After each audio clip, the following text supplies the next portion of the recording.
Bahashem Rakakadash. Double honors into the apostles and the elders. Double honors into the Connecticut elders, the bishops of Connecticut. Salutations to all my fellow laborers that are doing this work in truth and sincerity, risking their lives and their freedom to do so. To the scattered elect that are scattered around the four corners of the earth, that be like unto the speckled bird, the Israelite foreigners, the ones who look like the heathen nations, because they're scattered among them. And to the Akwath that are listening and learning, to you I say Shalom. This is your brother Malcolm from the branch of the Great Millstone here in Chicago, coming at you with another lesson in truth. And I'm going to read something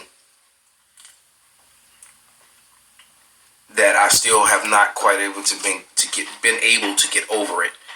I was watching and Salakia, brother, I can't remember your name, but the beautiful brother down in the Orlando Cap. You know, he's originally from Mississippi, but the brother's constantly putting up edifying videos, and I just happened to catch one of his live shows when he was going into the I think it was 23 things that 501c3 charter rules that you can't break, and I ended up writing down like 20 of them, but I was just like blown by this one. All right, because it's clear that, well, number one. All right, I'm gonna read number one. That's not the one, but this still is a good one. It says, number one, you cannot talk about or expose conspiracies. Well, Psalms 83 is a conspiracy. So you can't teach about how the heritage of Israel was hijacked and stolen, and how another people claim to be Israel, and then how this same confederate of nations puts things together to ensure that Israel will be always separated from their name and their power and from their heritage. That was a conspiracy that they conspired to do, that they actually did. All right, it's biblical. So in other words, when you to hell with the truth, what that means is that these churches are not teaching the truth. Point blank, period. They're teaching what they're told to, that the narrative may be controlled, that information may be controlled. All right, and there's a lot of it. I don't want to go into all these right now. I'm going to hold on to these notes, though. You best believe that. But this is the one that, that hit me the hardest. And it says, you cannot criticize the Pope or the Vatican with the truth that is found in the Holy Bible. Let that sink in. You cannot criticize the Pope or the Vatican with the truth that is found in the Holy Bible. Now we understand 144% why Theodore Roosevelt said that a thorough knowledge of the Holy Bible is better than any college education, any degree that you can get. And it is so true. Because if you understand the Bible, you truly know all things. Things that are need to be known in order for the world to run, and how to serve God, and how not to anger Him. And you understand who the nations are. You understand all the mysteries. Well, what that statement alone tell you that look, and guess what? The Catholic Church, the Vatican, is the mother and father of all modern day Christianity. And one of the clauses in here too is that you cannot speak against other religious organizations. And now we know why, because these Christians, they don't all speak the same thing like they're ordered to according to the Holy Scriptures. They all have different doctrines. All right, Lutherans, Methodists, Pentecostal, Apostolic, Seventh-day Adventists, Jehovah's Witnesses, they all have slightly different doctrines and don't agree on certain things. So which means that they're not in accord with the Lord, because the Lord said we must all teach the same thing. And they're not doing that. All right. And one of the main things that they do that the churches do is they come again. They don't teach the truth about the kingdom of heaven. The kingdom of heaven is the Israelite, the race of Israel, the descendants of Jacob, being the rulers of the world and being set up to be the new world government.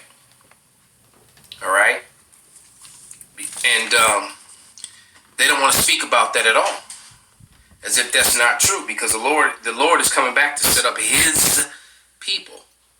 Okay, this is Revelation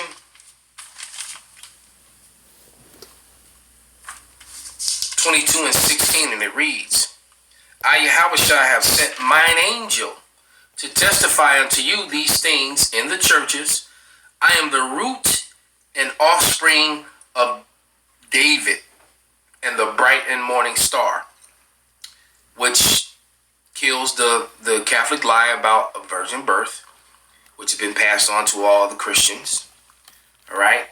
And because by making the Lord not be of the seed of David, it takes away the importance of predestination of the elect of Israel, and which has been passed on to all the Christians.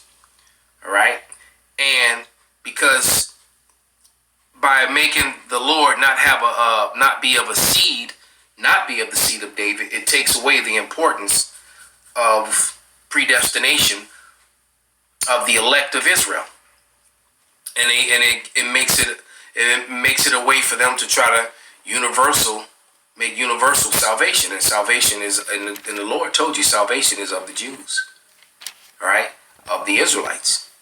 You know that Zondervan's the Zondervan's dictionary Bible behind me on the shelf tells you clearly, when you look up predestinate or election, you know, on page 145, right across from 144, that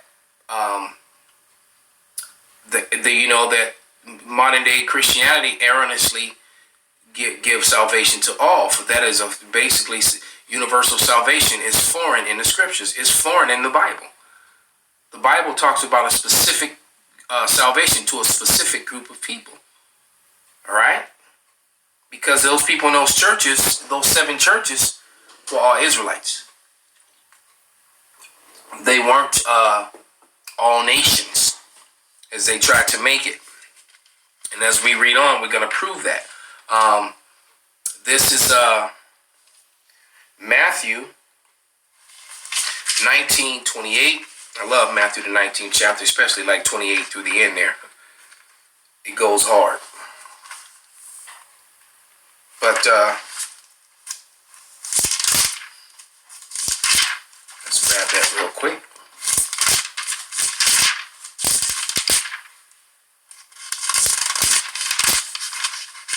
Yeah, this is Matthew 19:28.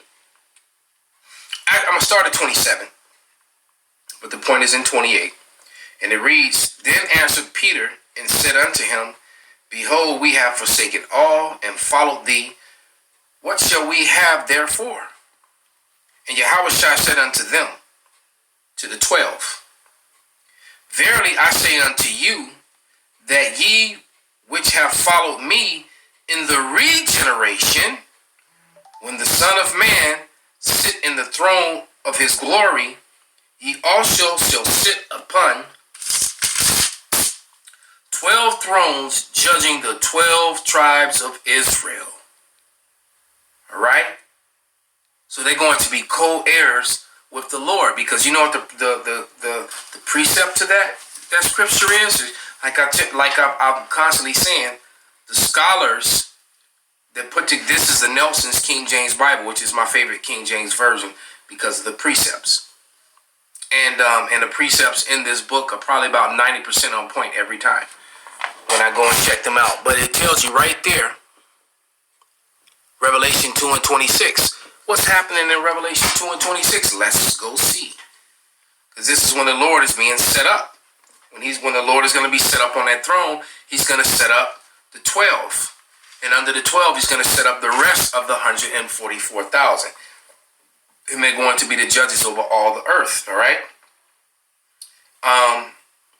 Revelation 2:26, and it reads,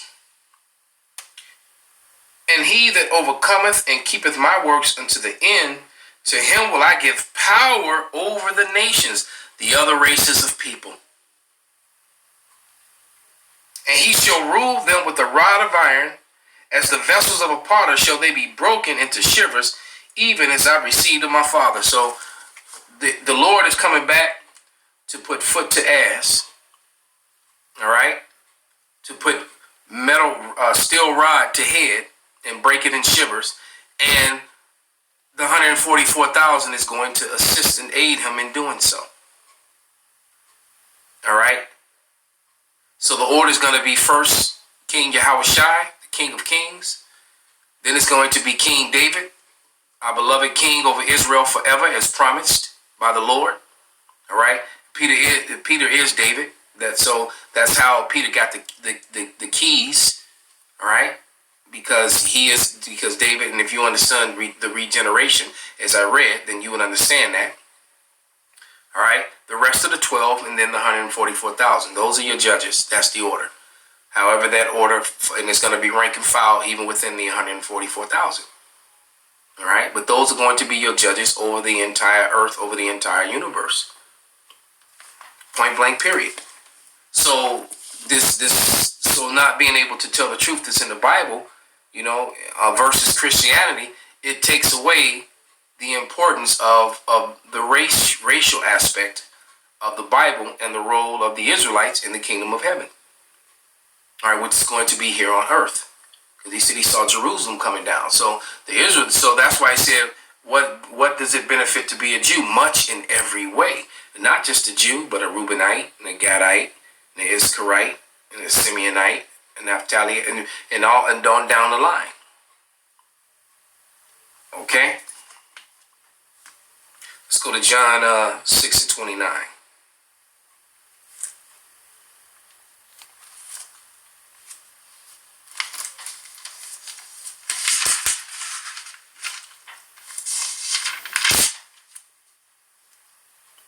John 6:29, and it reads, "And Yahushua answered and said unto them, This is the work of God, that ye believe on him whom he have sent." So he sent Yahushua. Yahushua is going to be the King of Kings.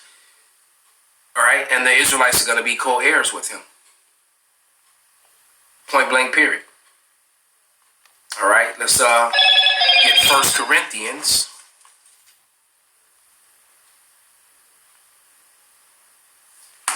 1 Corinthians 6:2.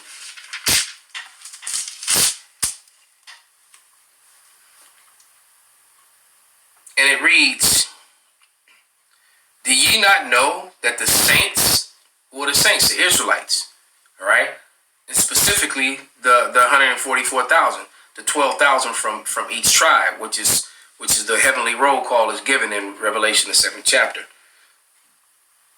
"Do ye not know that the saints shall judge the world?